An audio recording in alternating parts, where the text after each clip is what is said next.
Alrighty. Welcome back to the Daily Vent. So, I need to choose a different word to say after the opener because I'm just saying so a lot. So my next note, in current day, everything is politicized and much is made into a matter of public health and concern. You could probably tell when this was written, or roughly around the time it was written. We once were quite willing to leave each other alone. Now everyone is demanding that everyone else fall in line for the sake of public health. There is one side that is so pro-vax that they will probably go along with as many shots as they are told. Then there is the other side, anti-vax. They won't take any of it, and some may not want anyone else to take it either. Then there's people in the middle that hopefully think that it's your choice to decide whether you want to take it or not. And they would say this regardless of how they feel about the shot. Or at least hopefully they would probably say this regardless of how you'd feel about the shot. And I added the air quotes to the anti-vax thing. I don't actually have it in quotes in my note here. But I kind of put it in air quotes now because it kind of shows like in how things are represented now. There are, that term might be thrown around a lot, where you might say somebody's anti-vax just because they didn't want to take a vaccine, but they may have taken other vaccines. It's more like it's like a title that they might just kind of put on you to kind of browbeat you into submission and get you to kind of march in lockstep with whatever the current thing is, right? Whereas you might not be anti-vax, you just don't want this one, and so then you get labeled that just because you disagreed with the current narrative or whatever. And so, and everything's kind of made a political issue nowadays, and I kind of wonder if people are going to kind of catch on. Some probably already have, but it's like, for anybody that goes by that old saying of there's two things that you should never talk about, religion and politics, and it's funny because I've heard it said that those are the two most important things, and I would agree with that. Religion in the sense of the actual faith of a person, because the word religion has been kind of muddied water for a while. Like, what does that mean? Because it's not just like a thing that you do religiously, but what do you believe and why do you believe it? And also to quote my friend Mark, what do you believe about God, or what do you believe about him, right? So it's because people say do you believe in God? And then Mark said at least once, what do you believe about him, or what do you believe about God? He said one of those things, or maybe both. And that's a good question, because so many people might say that they believe in God, but what do you believe about God, right? And then you kind of figure out more of where somebody actually stands on the subject of faith. And politics, I'm actually going to look this up because I just heard Michael Knowles talk about this a while ago, but I want to actually see if he was right. What is the root word of politics? Oh yeah, according to the provided search results, the root word of politics originates from ancient Greek, specifically Aristotle's work Politica. I'm not sure if that's how you say it. Introduced the term politica, meaning affairs of the cities. The Latinization of this Greek term is politicus, which was later adapted into Middle French as politique and then into Middle English as politic. The English word politics emerged from the name of Aristotle's work Politics, in some translations, which was later rendered as politics in modern English. In summary, the root word of politics is the ancient Greek term blah blah blah, meaning affairs of the cities, which was later Latinized and adapted into various European languages, ultimately giving rise to the English word politics. So, affairs of the cities.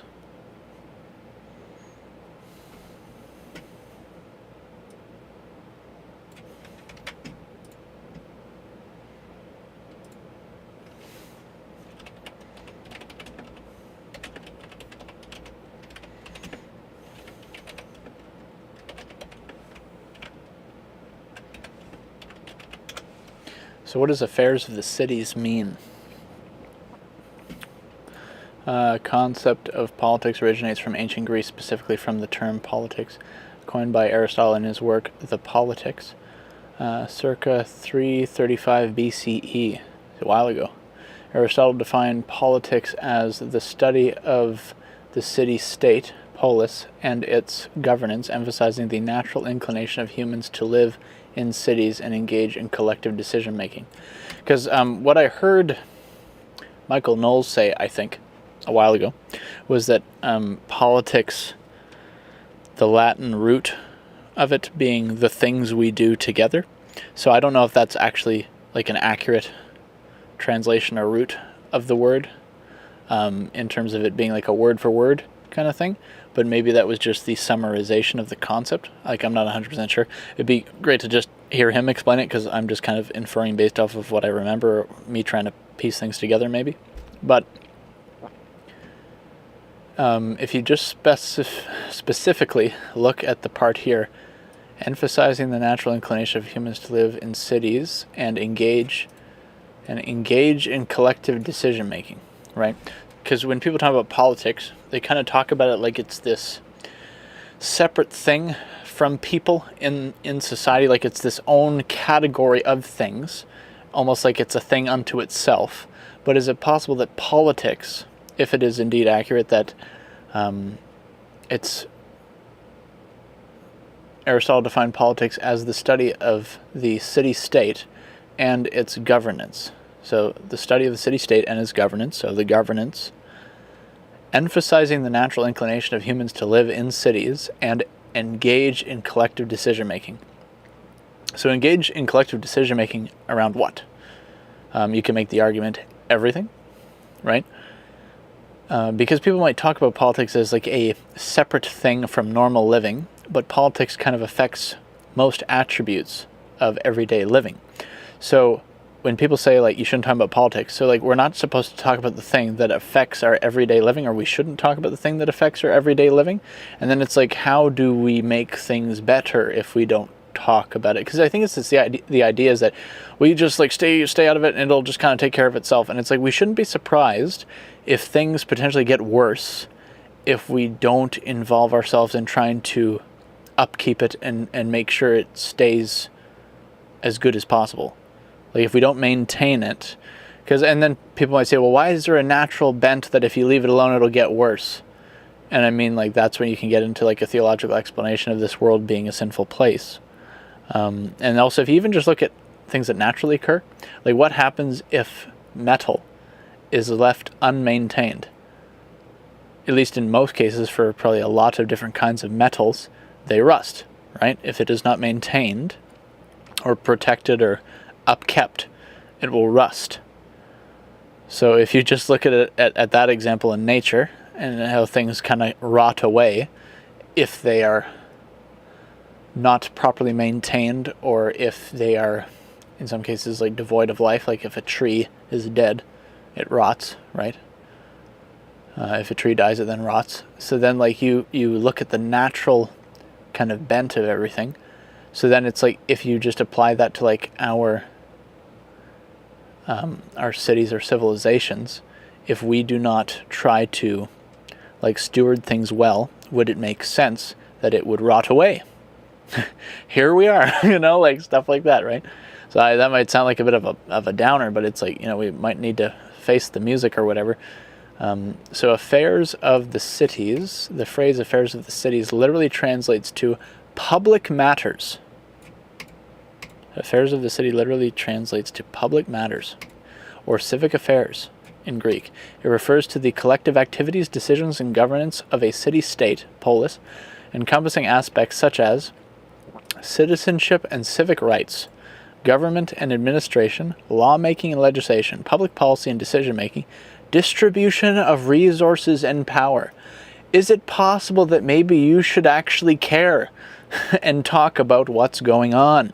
Because if you don't, then what, right? So maybe we should realize that like there's some stuff that's worth talking about. Because if we don't, then what's the cost, right? What's the cost of not talking about it and not trying to figure out the best solution or the best path forward.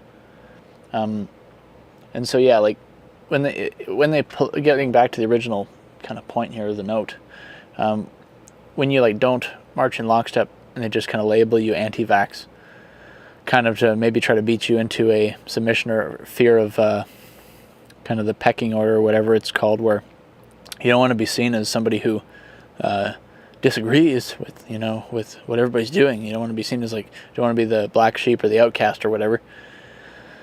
And so yeah, kind of like maybe a bit of a social manipulation there for fear of being ostracized. And then it's kind of crazy, like, yeah, like if you want people to be afraid to talk about something, I think the temperature on this is changing, but it's like during like 2020 through 2022 or 2023, it's like if you want to make somebody like afraid of talking about something, just make it a political issue. And hopefully people are waking up to that may be the strategy. Because if you go back 10, 20 years, how many people would think of vaccines as really a major political issue? For the most part, people might have been just like, hey, you know, if you want to get your tetanus shot, get your tetanus shot. If you don't, you know, that's up to you. That's your choice, your consequence if you don't and something happens or whatever, right? Whatever the slogan or the whatever the conversational line would be. But then when it came to this COVID shot, all of a sudden became like a really big deal. If you didn't want to just get it, like, oh, why aren't you just getting it? Just get it. They said to get it. You know, it's the science. You know, what about the science? And it's like, what about the science? You know, and like, why is this such a, you know, die on this hill issue for so many people? And why is there such a emotional, like, angry response to when people just simply don't want to get it? It's not even necessarily that they're being a jerk about it. Some people might be, but it's not even necessarily that you're trying to be a jerk about it. It's just like, no, I'm okay. You know, I would like to not. And then it's like, and then all of a sudden you might get blacklisted in a kind of maybe metaphor of speaking, because like, it's not necessarily that you're necessarily put on a blacklist from doing certain things, but that if you try to do those things, depending on the policy at the time, you might not be able to. Like in Canada, if you were not vaccinated, I believe that there was a time where you could not get on a plane. I don't know if you could get on a train, and you could not go to restaurants, like sit-down restaurants.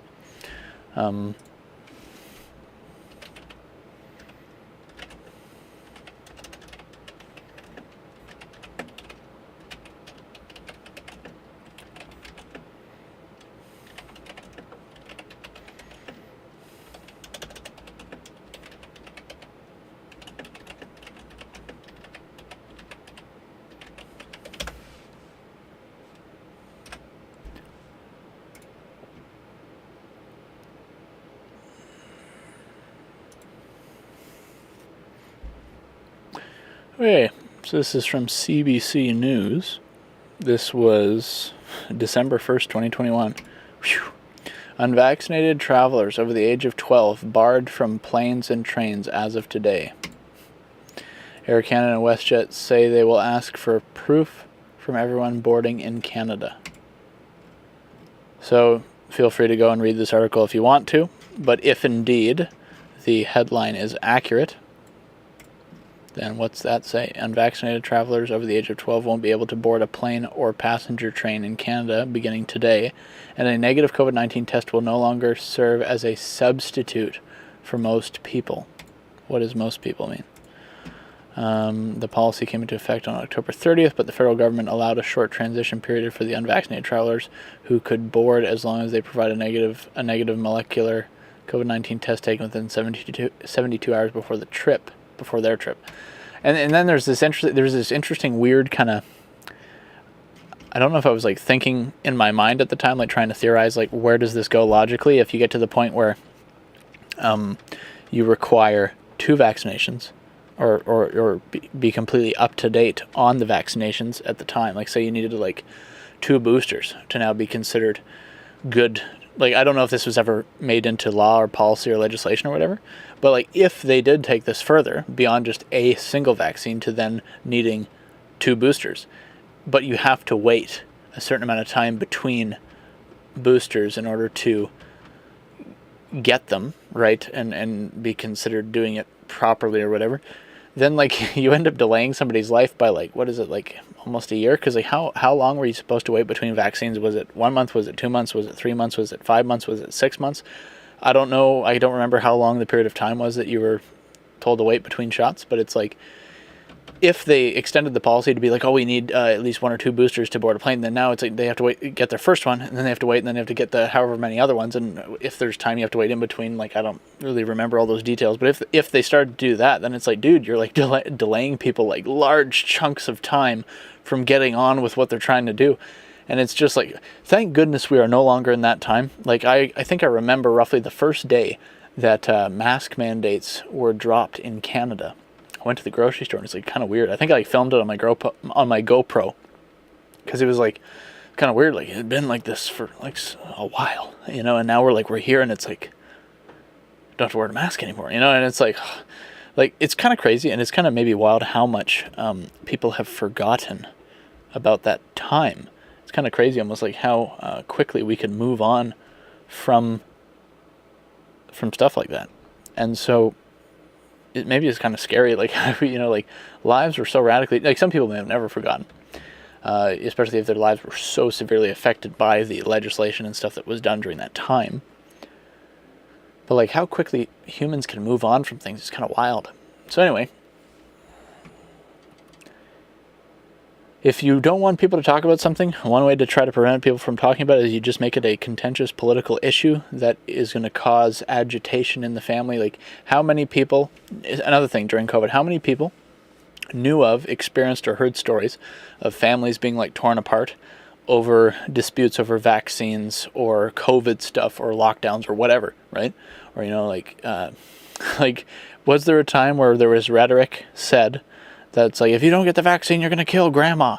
Like, I've heard people say that was the rhetoric of the time. I don't specifically remember any like media organizations saying that, but it might have been like what they didn't say. You know what I mean? Like, where it's like they might not have came out and said it outright, but they may have implied it based off of saying, you know, the elderly are the most at risk of this, and so if you don't get these shots, then you're going to be like a super spreader, and then you could spread it to these people, and then they could die. So it's like, if you follow like, and I might be butchering some of the ways that they said it, so fair enough, but it's like, if you follow the train of thought and read between the lines, they may be essentially implying that you are leading to a potential increased risk of death for the elderly or the most at risk or whatever. And so then it's like, okay, to summarize, they may have been implying that you were going to kill grandma by not doing the stuff that the science was saying you should do or whatever.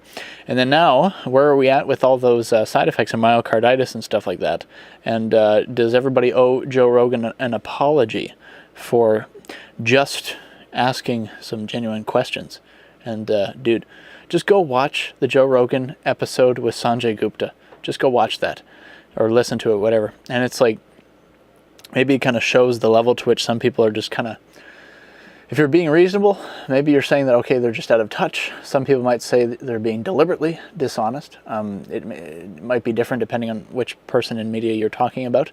But it's like, I think one of the things is like, just be reasonable. And it seems like some people may have lost the ability to just be reasonable during that time. And, you know, where did we get to as a result of that? You know, and how many people, like, ask yourself, like, was it worth it? Like, was it worth it to, like, potentially sever relationships or make things so difficult and crazy between family members or friends over some vaccine or some, like, virus, like, or lockdowns? Like, was it worth all of this turmoil over this? You know, it's like, it's kind of crazy, especially, like, in, like, the Christian community. Like, how many people got so riled up over the possibility of death? And it's like, we're not supposed to be afraid of death like this. Like, sure, in our, you know, sinful human nature, maybe there's times where we fear dying and stuff like that, but it's like, we're not supposed to be like the world. Like, we shouldn't be all like riled up and like, so like, oh my gosh, what if I get sick and die? And it's like, well, is it possible? Like, think of it like this: if God wants you here, is He going to keep you here? Answer that for yourself. Like, answer that question. Like, if God wants you here, is He going to keep you here, regardless of COVID-19, right?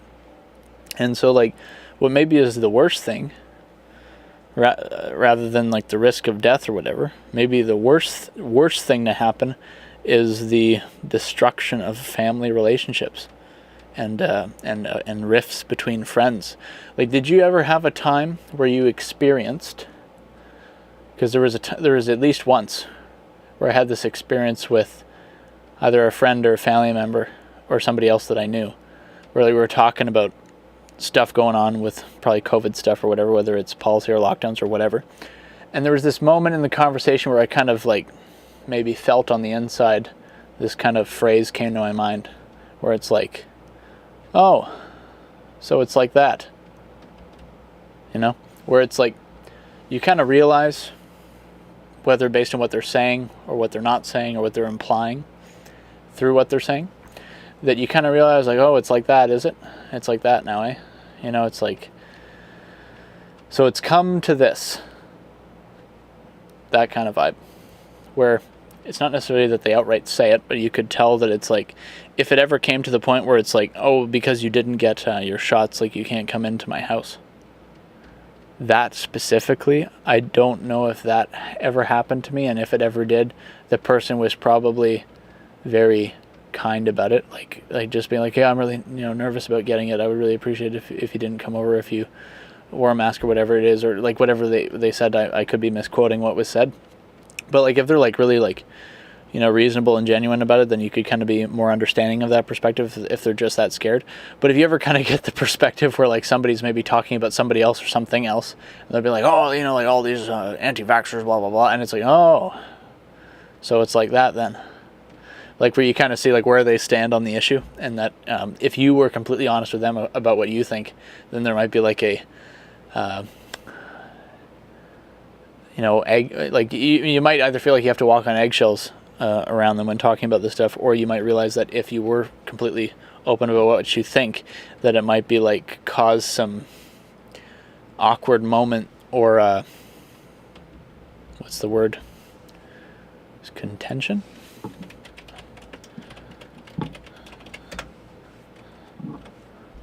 Okay, define contention. The act or an instance of striving in controversy or debate. Synonym, conflict. Maybe conflict's a better word. A striving to win in competition, rivalry, an assertion put forward in argument. So I don't know if contention is the right word, but conflict. Like there may be some level of conflict that could arise out of being completely honest about what you think with somebody who is maybe completely all in on one side of the narrative. And you could argue that maybe it's just a bummer that we even let ourselves get to that point where it's like, dude, are you willing to end a relationship, a friendship, a family member, relationship or whatever word for when, like, are you willing to cut off the relationships with your family members over COVID? Like over like some virus? Like, is it better to die, in a state where you're on good terms with all your family members, rather than live in a state where you're at odds with all your family members? Like all the decisions you made during that time, ask yourself, was it worth it? Was it worth it? Because maybe sometimes we might think it's worth it and then realize, man, it really wasn't worth it. And so maybe there's some repentance or apologies that need to be made as a result. Because it's like, how many things happened that didn't need to happen and were said that didn't need to be said, right? So I'll leave that there. Don't let yourself be whipped into an emotional frenzy by people that might be potentially trying to manipulate you.